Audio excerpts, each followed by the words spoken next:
Ilang kalsada naman mga kabrigada sa Bicol abay lubog na sa baha dahilan sa bagyong Christine.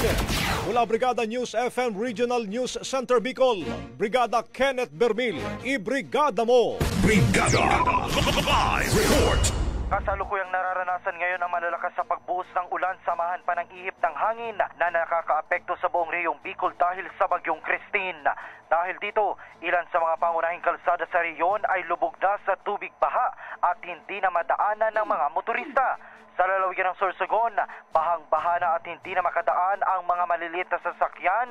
Ang kahabaan ng Bukal-Bukalan, Sorsogon City, ito yung daan papuntang Legazpi City sa lalawigan ng Albay.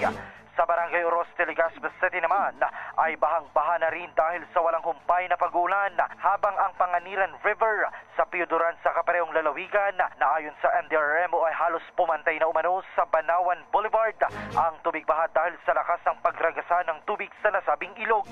Baha na rin at pahirapan ang mga motorista sa isang kalsada sa Barangay Kumagaykay, San Andres, Catanduanes, dulot pa rin ng walang patid na pag-ulan, habang gumuho naman ang lupa kasabay ng mga tipak-tipak na bato na nagresulta sa hindi madaan ang kalsada ngayon sa kabaan ng Pananaogan sa bayan ng Batu, Catanduanes.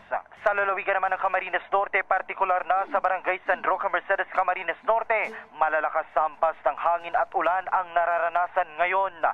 Samantala, nananatiling suspindido ngayon ang lahat ng mga sasakyang pandagat sa reyong Bicol matapos ngang ibaba ang Sea Travel Advisory ng Philippine Coast Guard na sa huling monitoring umabot na sa 2,000 katao ang bilang ng mga pasaherong stranded dahil sa bagyo. Sa ngayon mga kabrigada, nakasailalim na sa Signal Number 2 ang Catanduanes, habang ang natitirang mga probinsya sa Bicol ay nasa Signal Number 1. In the heart of changing lives, ito si Brigada Kenneth Bermil ng Brigada News of Bicol, the Music and News Authority. Rapido, Brigada Balita Nationwide.